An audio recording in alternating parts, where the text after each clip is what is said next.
Welcome back to the Real Arsenal Deal podcast. Rav here, as always, your host. How is everyone today, wherever you are in the world? I hope you're well. Thank you so much, as always, for tuning in. An impromptu recording this morning. I'm recording this Saturday morning, Melbourne, Australian time. And there's a few things to talk about. I think just with the round of 16 draw and the Champions League draw announced last night, I wanted to come talk about that anyway because, geez, Arsenal have been handed a very kind draw, I feel. It's an excellent draw considering the possible permutations, especially when you look at the other side of the draw. I want to talk about that. I would like to talk about, of course, there's a big match Monday morning Australian time against Chelsea in the Premier League.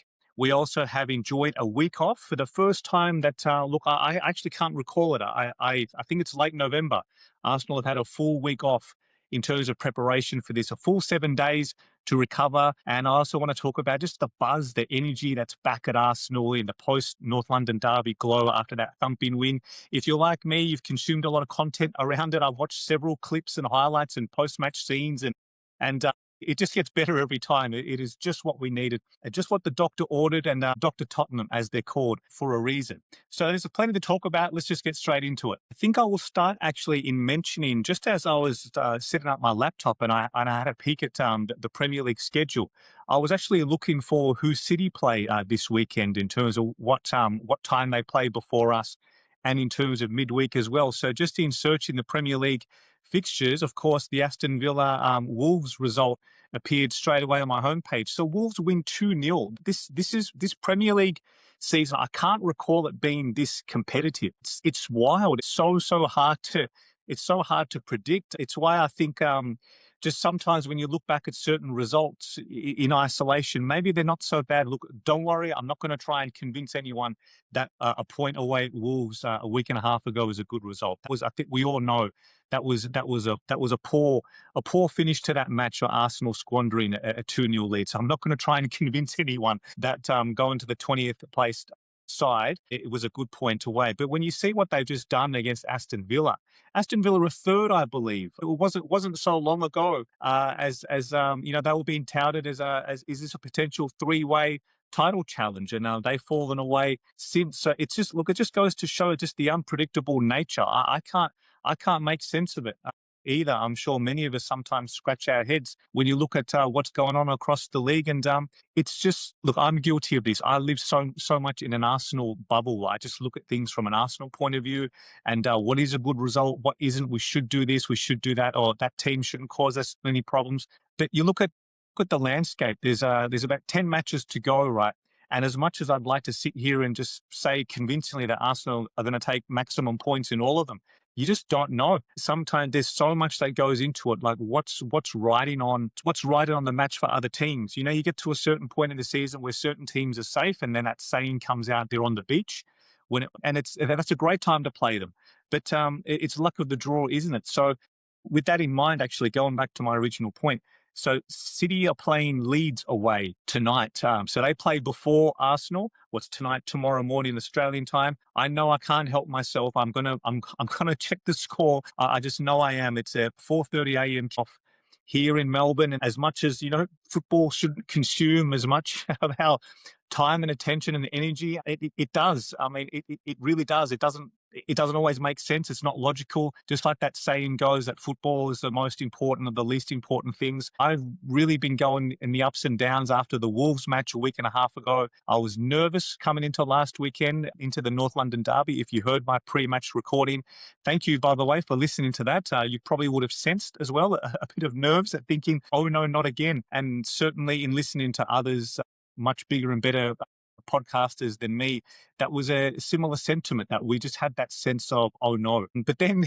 after what we produced against Tottenham, who, again, I must say that they're awful. They're absolutely terrible. They deserve to lose by more, really. If anything, we left some goals out there. So I'm so glad that Gyökeres, deep in injury time, got that fourth goal. He deserved a second goal from his performance. Arsenal deserved a fourth. And it just really brings an extra sort of, like a cherry on top type of feeling. I don't think 3-1 would have been a fair reflection of the match. Yeah, so it was great that we got that really comprehensive, resounding, feel-good energy from it. And you can ride that wave for a week. What was I saying before? Yes, I'm going to be checking the score, tomorrow morning. Hopefully can Leeds do something for us? And then going into next week, then it's Wednesday night UK time, Thursday morning, pardon me, Australian time, where Arsenal are away to Brentford. From what I check, yes, City are kicking off at the same time. Yeah, they're hosting Nottingham Forest. So it just goes back to my earlier point that Forest is still in a relegation battle, right? Look, Wolves winning this morning. And look, I think Wolves are so far behind now. I don't think there's a high probability they're going to be able to claw themselves out of trouble. They're so far back, unfortunately for them. But look, them winning, it piles on the pressure. All of a sudden, Burnley, Forest, the other teams in that relegation sort of area, Tottenham as well, as funny as that is, they're looking over their shoulders. So can Nottingham Forest come with something, with that sense of urgency, with something to play for at the Etihad next week when they go to City? Can they do something? Can they pinch something? You can't rule it out. You don't, because this Premier League season, it's mad. I don't think it's going to take this is not one of those seasons where it takes a high tally of points to win it. I don't think this is going to be like a 90-point plus season. I think, depending on who you listen to, I just had a look at it myself and seeing where we're currently poised with 5 points ahead. I think something around the 84, 85 point tally, somewhere there or thereabouts. I think whichever team can reach that point, that might be enough to win this particular season. It's just so competitive. Any team at any time can just turn up, put on a show, and if you're off your game, if you drop the levels, drop the standards, like Arsenal did at Wolves, by the way, we're guilty of that too. You're at risk of being exposed. And we just got to take every match as it comes. And it's, of course, all the old cliches that the next game is the most important, which for us is Chelsea. We must do the job there and then go to Brighton next week and do that as well. But elsewhere, I just don't think this is the City of old as well. As much as I say that, I was annoyed as well when they came back out of nowhere against Liverpool and won it late, because that's that real feel good type win that can propel momentum, and you can really ride that wave as well. They've strung together a couple of wins, and they may keep going, but across the remaining fixtures, I can't see them going perfect like they have in seasons gone past. And I guess that's the sort of looming thing that troubles us. You think City get to a certain point of the season, they get to crunch time around now, March, April, May. They're very much a clutch team. Their big players step up, all their senior leaders who have done it before. I just don't think that's the team. And again, at the risk of this coming back to bite me in the backside in a few months' time, I just don't see this City as that team. It remains to be seen, of course, but Arsenal being where we're placed, we've got that buffer, we've got the 5 points on the board, albeit with the extra game in hand. I should disclaim that because of the rescheduled fixtures. That Wolves match was brought forward due to the EFL Cup final. So City will have that up their sleeve, yes, and of course we still go to the Etihad Stadium, yes, and that's going to be enormous in its own right. But just right here, right now, I don't see either team just going comprehensively winning every straight match. I just don't. It's a matter of who can hold their nerve. And if we can go to the Etihad this season, like I've been saying recently, you got to slay the dragon. It's up to Arsenal. We can conquer this. They're our nemesis. And sometimes the best thing you do is you face them head on and you defeat them in battle. In the EFL Cup final, we can ride that wave. We can ride our own momentum from that. Win it. Because then the narrative all becomes about Arsenal. And we get that trophy. We get that monkey off our back, so to speak. And if we can go a month later to the Etihad and beat them there as well, it's all there for us. It's all there to play for. We can do this. So that was a long preamble, wasn't it? So I didn't mean to talk that long on that point. Sorry. So speaking of we can do this, and it's all laid out in front of us in terms of a pathway, I got to say, Arsenal have been handed a fantastic set of possibilities in the Champions League. I'm just going to bring it up in front of me now again to make sure I don't botch this. But Leverkusen has been confirmed for the round of 16. They're a very good team, of course. They're not the invincible Leverkusen of 2 years ago, as we all know, as can happen in sometimes these eras, that your best players get picked apart, and one by one, many of those key players have moved on elsewhere, including Hincapié, who we've benefited from. I think he's proven himself to be a very astute signing. I like him at left back. He gives us something on the outside as well, possible permutations and combinations with the right left winger. There's really something in there to work with. And at the moment, he's keeping Calafiori, who's had his own injury issues, of course, but he's keeping him at bay. So look, this is exactly what we want. We want to level up in every position and have that healthy competition. The Leverkusen it is. Now, after that, we are on the better side of the draw now. Again, without contradicting myself, like I was saying before about the Premier League, and any team can come and produce a result. You cannot take anyone for granted. You cannot disrespect any opponent, not at all. When you get to the last 16 of the Champions League, you are there for a reason. You have earned the right, especially with the way this league stage, group stage is being reformatted, right? Like if you get there to that pointy end of the table and of the draw, then you deserve to be there. So comparative though, to the other side of the draw, we will be facing either Sporting Lisbon or Bodo Glimt in the quarterfinal. And I'm really hoping we get there for obvious reasons, of course. I want Arsenal to win everything. But as it so turns out, my family, we're going to be in London for that period of time. It's something I haven't spoken about too much, or maybe I may as well just talk about it now, actually, because a few of you have been asking. Thank you so much for that. I'm trying not to make too much of a big thing about it, because I know we're quite humble with the way we live, and we're quite, I guess, modest in our spending and whatnot. But as a family, we're so privileged to be able to do this. It's something I'd long earmarked to do. It's for many years. I'd had this just little amount sort of tucked away of money to the side, thinking that one day, one time, when the circumstances are correct, that I want to visit London. I want to fly my family there and enjoy as much as we can, immerse ourselves in London, and see as many Arsenal games as we can possibly get our hands on tickets for. So as it turns out, we are going to be there for the Bournemouth match. We're going to go to the Emirates for the first time for me. First time, a long time lover of Arsenal, of course, but first time match going experience. It's going to be amazing. So to be able to take my wife and my two boys with me, it's a dream come true. It's going to be amazing, and we're going to be in London until the 19th of April. So that's the day after Arsenal go to the Etihad Stadium. So we're going to watch it somewhere in London as well. And midweek that week, the Tuesday or the Wednesday, should Arsenal advance through Leverkusen, of course, you've got to get through that first, and I don't want to take anything for granted. But if there's a return leg, a second leg of a Champions League quarterfinal at the Emirates, a big European night, something else I haven't experienced, we will absolutely do everything we possibly can and pay what we kind of need to pay to be able to experience that as well. So that's that's a little bit of that's a bit of a snippet of the trip. Some of you have been asking, and thank you so much for that. It'll be it'll be like a bucket list item, so to speak, for us, and to be able to pull it off in that time.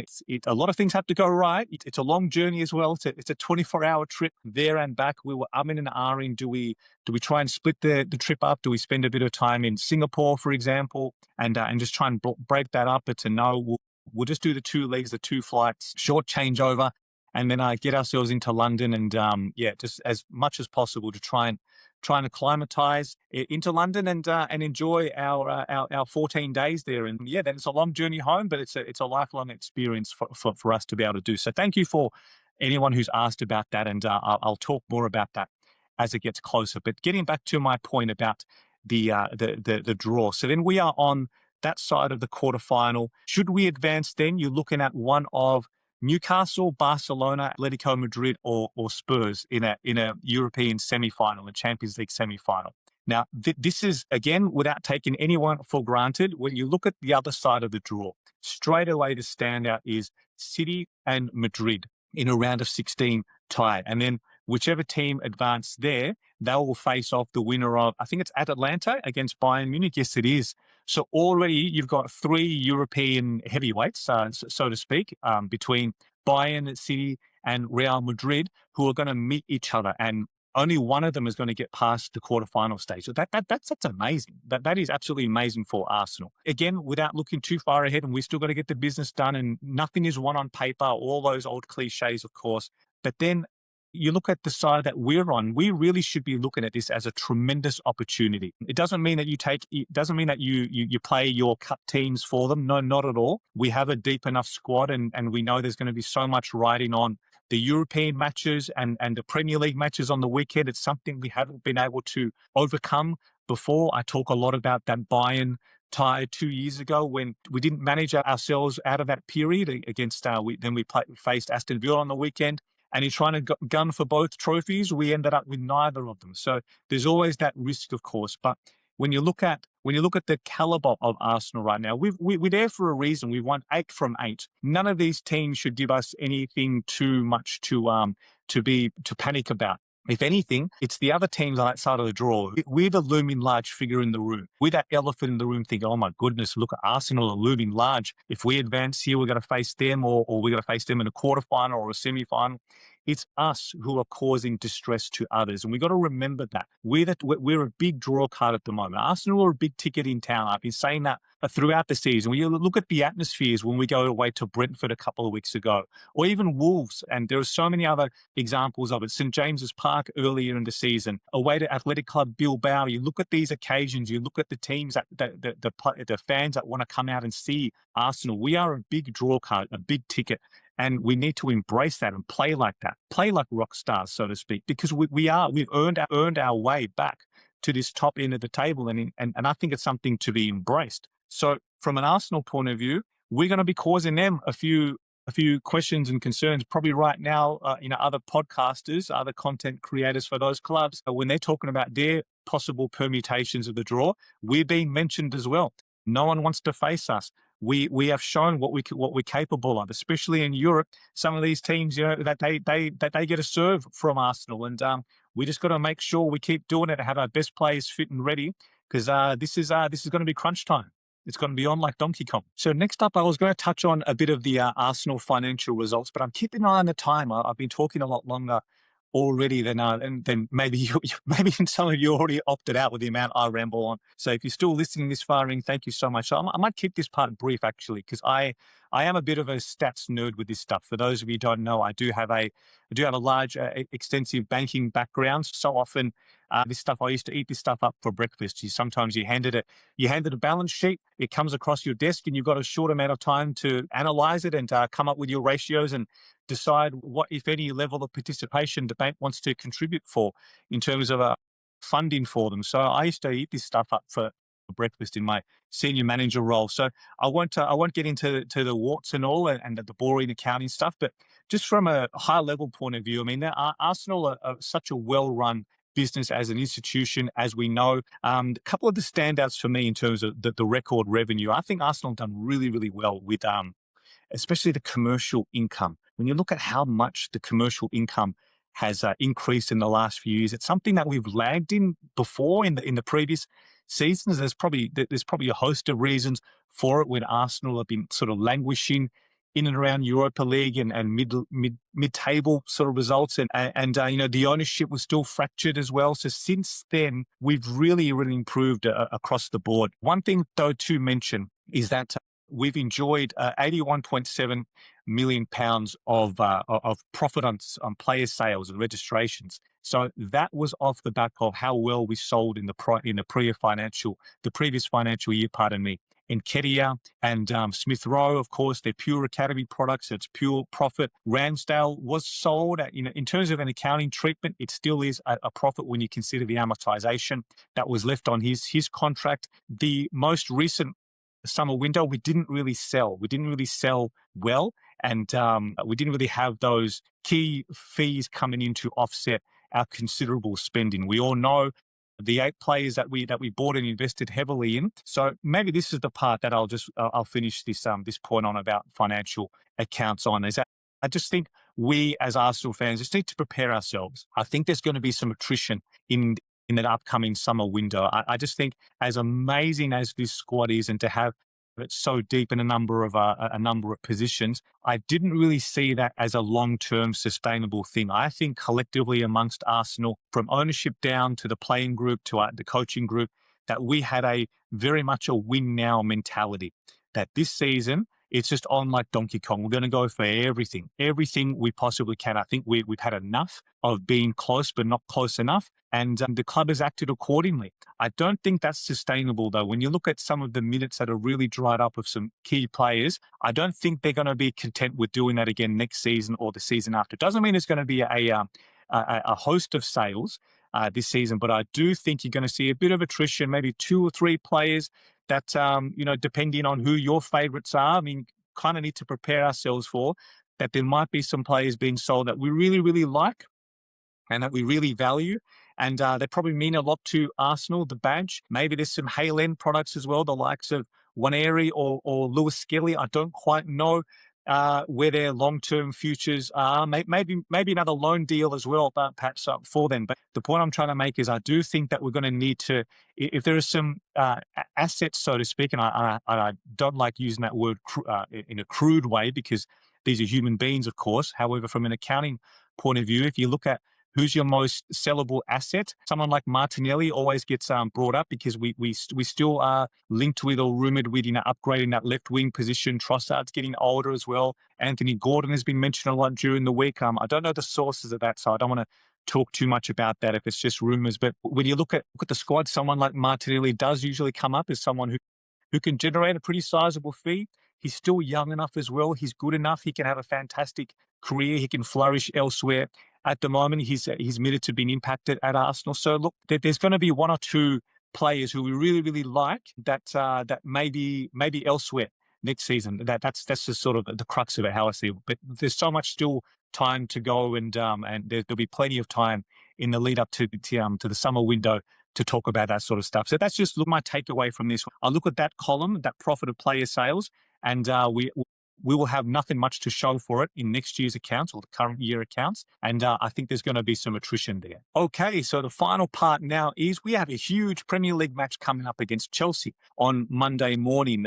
They don't like Arsenal. You see the way they play. You see how agitated some of their players get as well. Caicedo, Enzo Fernandez, Reece James as well. They all take their turns in just the needle. They mouth off a lot to Arsenal players that they right in the referee's ear. I've heard them jokingly refer to, who said it? I don't want to get this wrong. I think it was Arsblog who credited them as being assistant referees as well, and that really made me laugh because it's so true. They take it upon themselves to, I guess, anoint themselves as additional referees as well. They're always talking in the referee's ear. This whole thing about only the captain can talk to the referee on the pitch. It just seems to just go out the window when you come up against Chelsea. Pedro Neto's another one. João Pedro, they all take their turns. They're always mouthing off, just reminding the referee about a foul or a yellow card. They're just constantly trying to dictate the game. And then you saw the way they played at Stamford Bridge with Caicedo when he lost his head.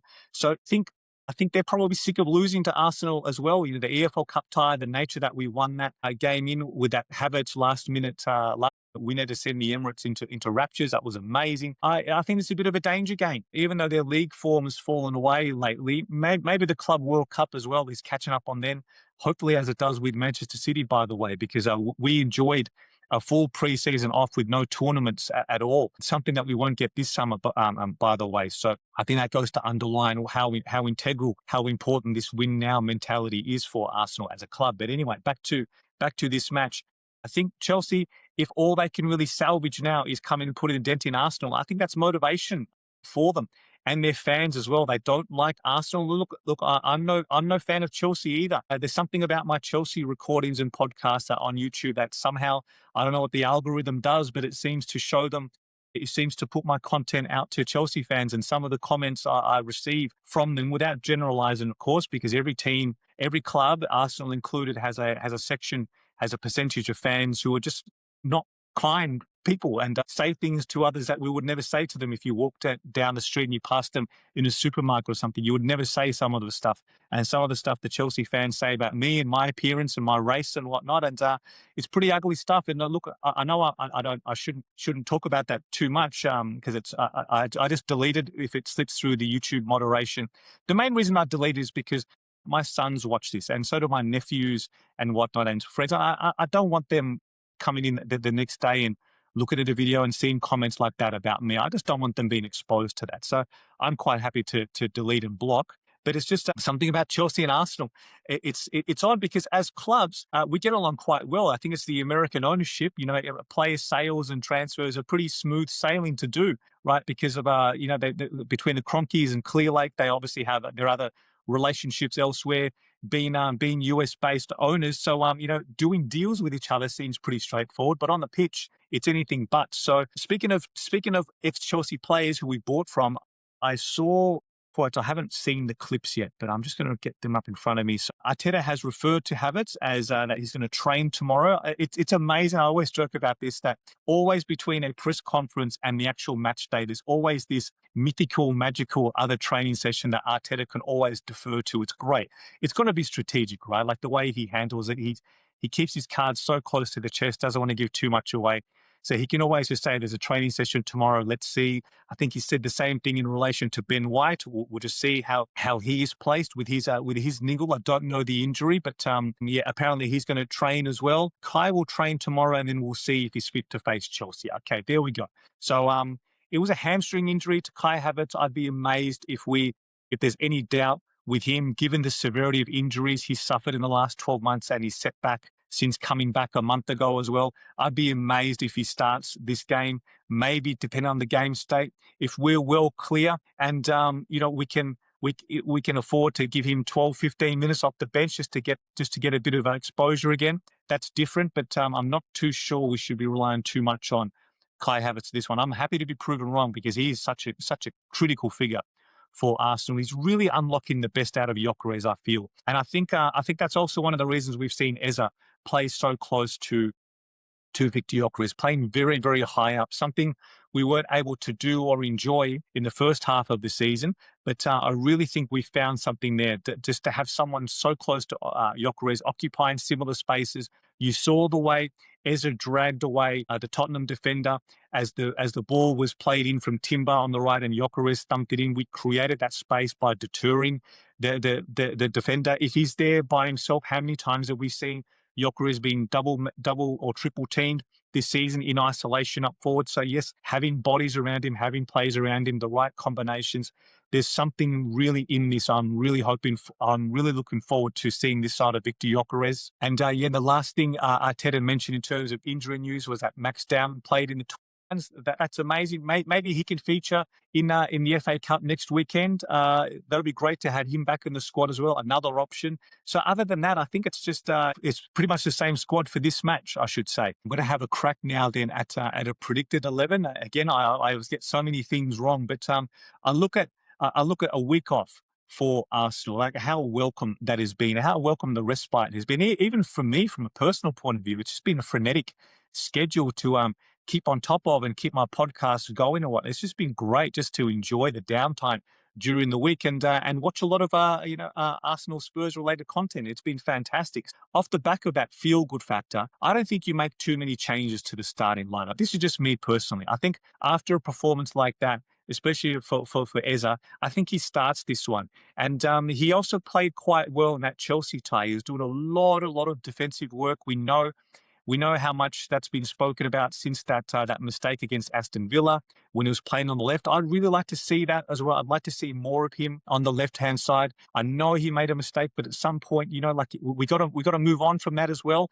You can't just free someone out completely. Not that I'm saying Eza was, but his minutes really dried up in the weeks after that. So I'm hoping to see him back now, starting this one. Start high up, close to Gyökeres, even if he plays off the left, because in Cappier at left back, he can give you something on the outside. So if Arteta wants to start Odegaard for this one, in the middle, Eza on the left, Gyökeres up front, that's fantastic. I'd love to see that. I'd love to see more of Eza and Odegaard together, playing together in midfield. We've only seen short glimpses of it because the last time I can recall that, I believe it was one of those matches where Odegaard, unfortunately, he got injured in the first half. Remember there was that little spell when he had 2 or 3 matches in a row coming off, being subbed off from an injury in the first half?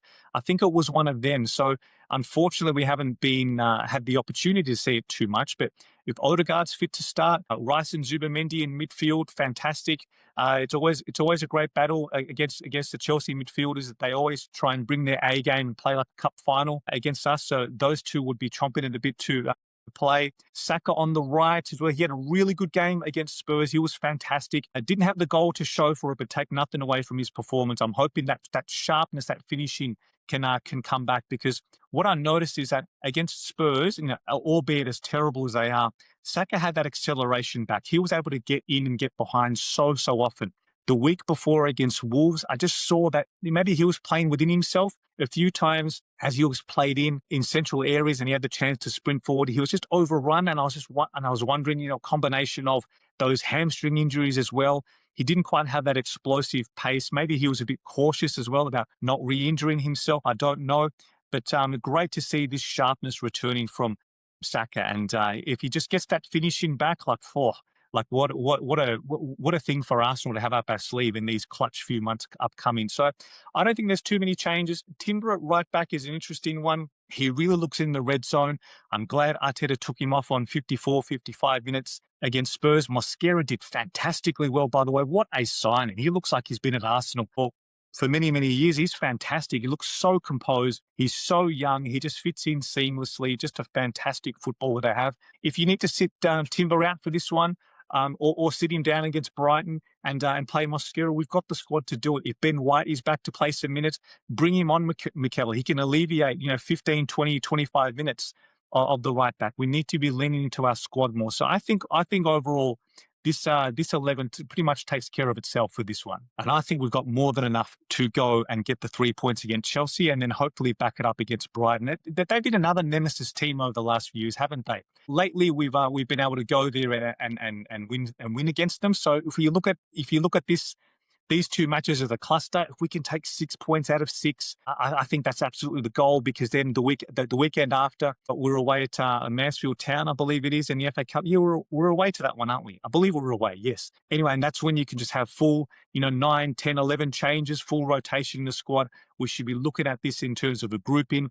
Go there, play our best players, get the job done, take 6 points, and onwards we go in the Premier League title. And on that note, I'm going to bring this one to a close. Thank you so much for listening this far in. It went a bit longer than what I anticipated. So I'm going to publish this one, get this one out, and continue on with my Saturday morning. Please like and subscribe if you're watching on YouTube. That would be greatly appreciated. If you're following on Apple or Spotify, thank you so much. For all my recent followers, please leave me a 5-star review. I notice a few of you have on Spotify, which is fantastic. Thank you so much. If you're listening on Apple Podcasts, if you could please kindly leave me a 5-star review there too. It really does help with visibility and engagement. Thank you so much to everyone. I will be back on Monday morning, Australian time, hopefully recording a post-match podcast after another Arsenal resounding win against Chelsea in the Premier League. So stay tuned for that. Look after yourselves, everyone. Have a fantastic weekend. And I'll speak to you all soon. Check in with your loved ones. Come on, Arsenal.